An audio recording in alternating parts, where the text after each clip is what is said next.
it is Diane here. Welcome to Decoeasy, the channel of me and my mother-in-law Jenny. We hope that you will enjoy the next fall DIY because we're going to make pumpkins out of paint stir sticks. Are you ready? Then let's start crafting. I want to start crafting with a lot of paint stir sticks. What I want to do is make some pumpkins out of it. So I have my crafting mat here so I can measure how much I need. I'm going to do some sort of palette idea, but then different. I think you need 5 sticks, or no, 6 of course, for each pumpkin. 4 going in for me a horizontal way, and 2 will be in a vertical way. Now let's see, I think they are 30 centimeters tall. Yes. Well, let's say one here at 5 centimeters and one here at 25, but then less. One on the outside here.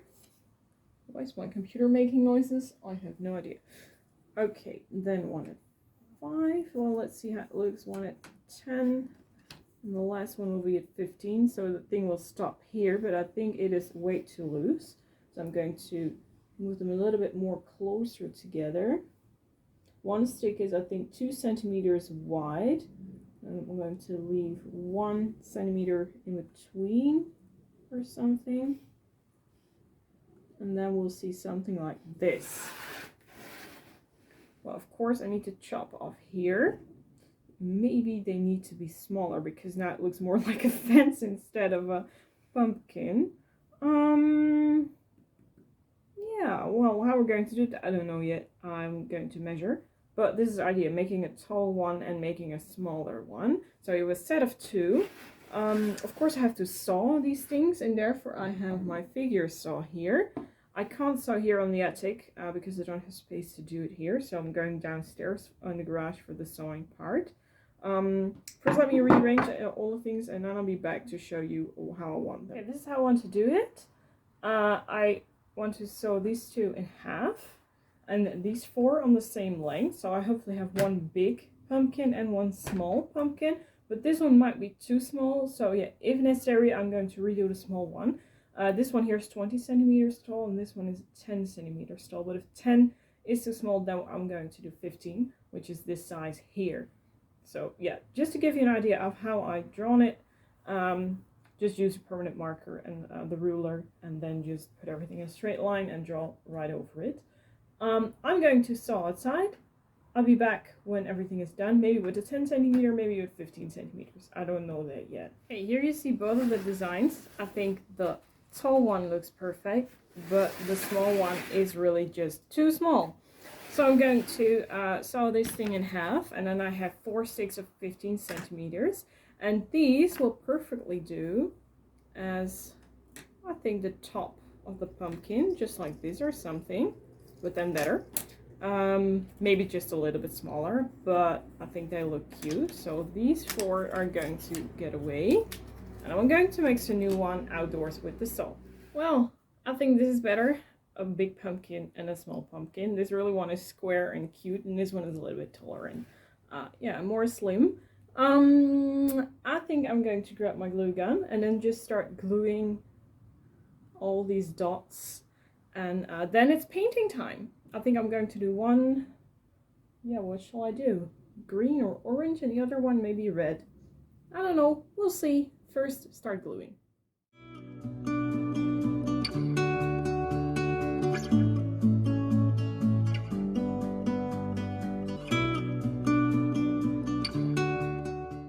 The big one is being glued. This will be the top section here because this is the prettiest side. And here I put all the corners that I used, that I put the saw on. So this here will be the bottom section, like so, and this will be the top section. And I'm going to glue the second one by actually just sorting them in the same way. And I'm going to lay this on top of this thing, and by doing that, I'm sure that everything is glued in the same position. So I'm not going to use this crafting mat anymore. Just use this one as some sort of, well, mold, you could say. Oh, time to paint. For the small one, I think I'm going to use not the white. The white is for the big one, and for the small one I'm going to mix. I have 2 paper cups. I'm going to mix orange with acrylic paint. I have yellow and I have red, of course, and 2 of those pencils. Yeah, well, why not start mixing first? Never been using the yellow one, I believe. Oh, I did. That was quite a lot. That is yellow. Now we're going to red. Let's shake it down a little bit because I don't know how much there is still inside. There's the red color. Now let's just start mixing everything together until we get an orange color. Okay, the paint is ready. I have orange here. Well, there we go. I think this will look beautiful. Of course, it needs multiple layers. I'm aware of that. But first, don't forget to do the sides as well. First, we're going to apply layer number 1. And then we'll see how far we can get with the other layer.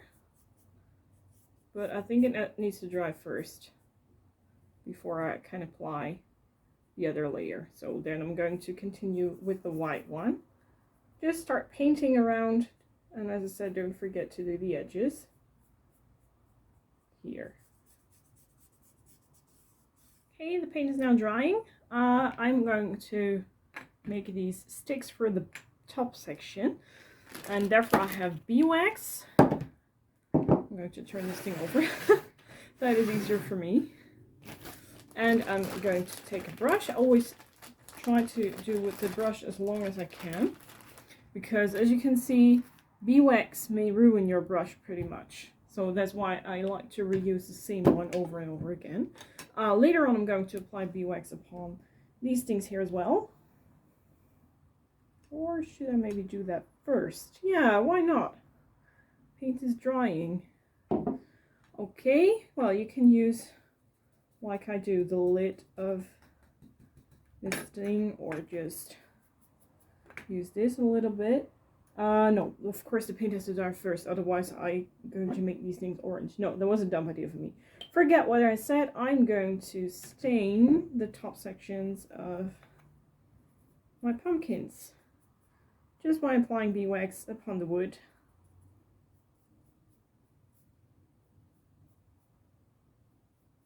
And then letting it dry for quite an amount of time. Just like so.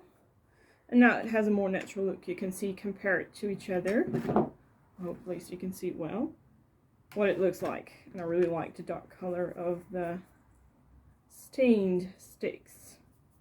Now let everything dry for a while, and then we can start assemble everything. And yeah, cover up here and there ugly bits of the pumpkins, because I'm not really happy with how this side turned out. The sticks aren't at the complete same length, but this side is perfect, this side is too, so they're going to be the bottom sections and those will be the top sections.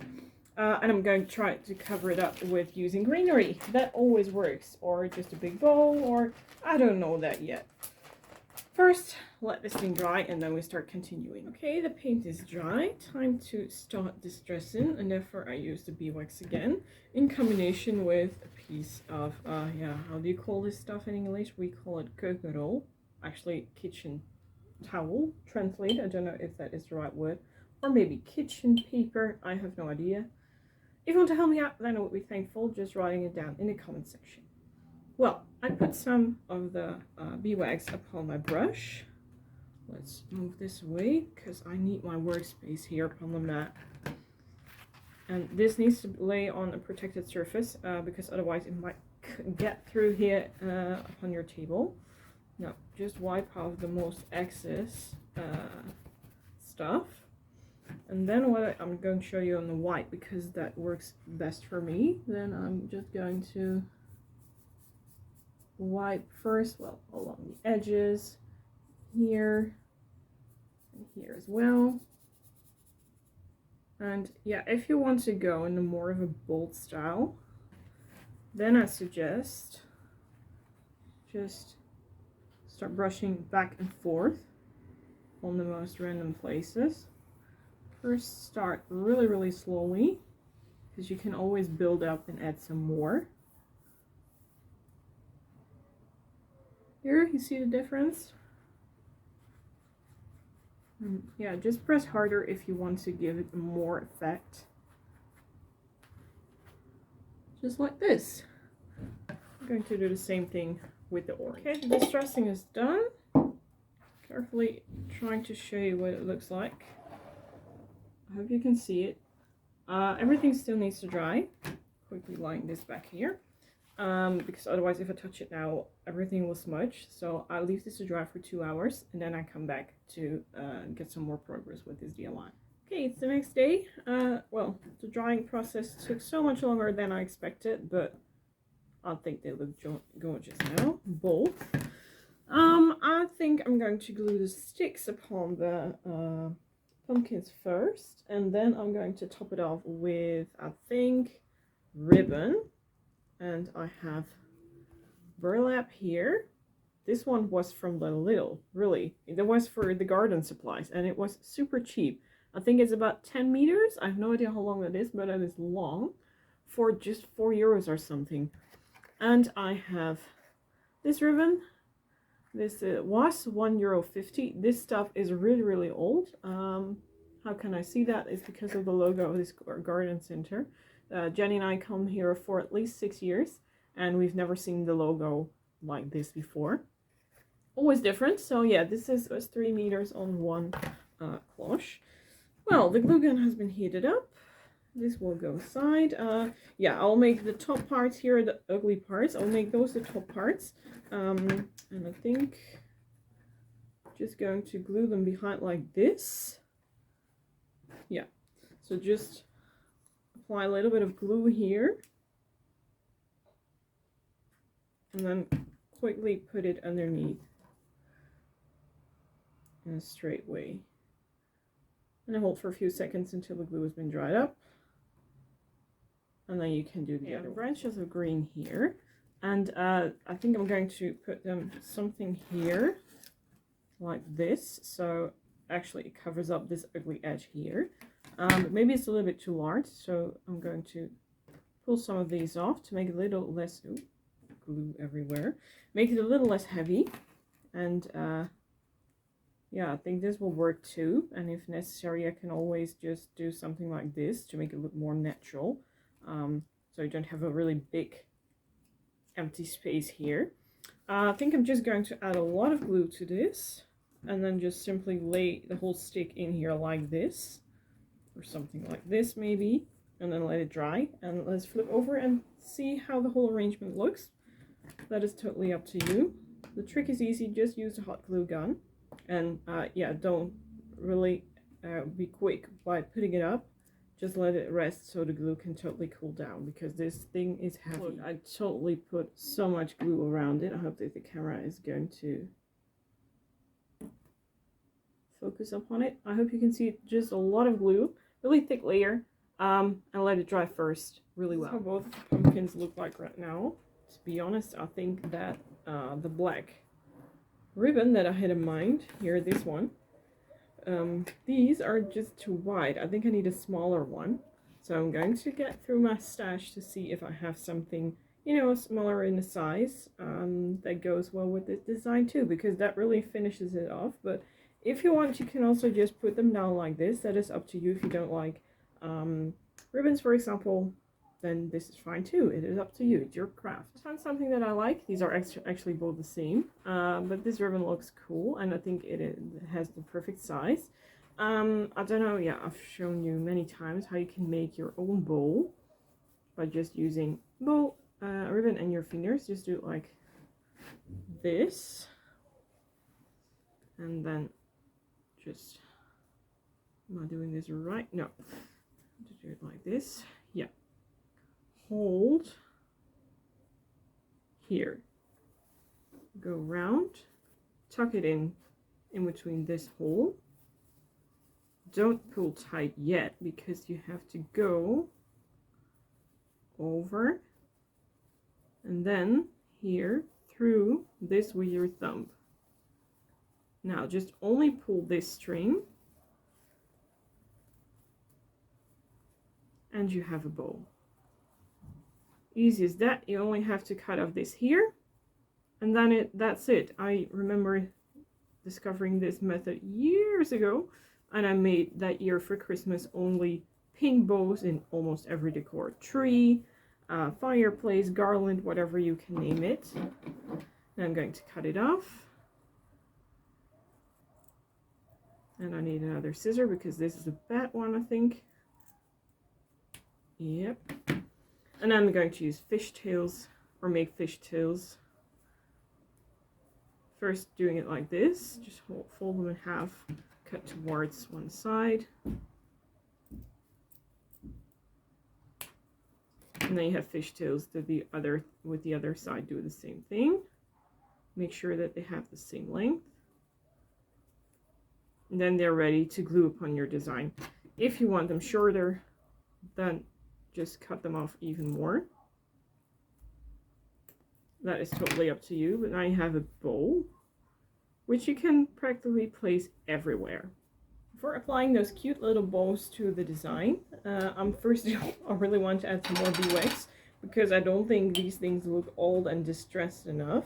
So I'm going to do the same trick, just as I distress them with, but I really want to focus on the edges more. So I'm just going to, apply it a little bit thicker here, a little bit more intense than I had done so far. This is really how I like it. This doesn't have to be your style, of course. Do whatever you like.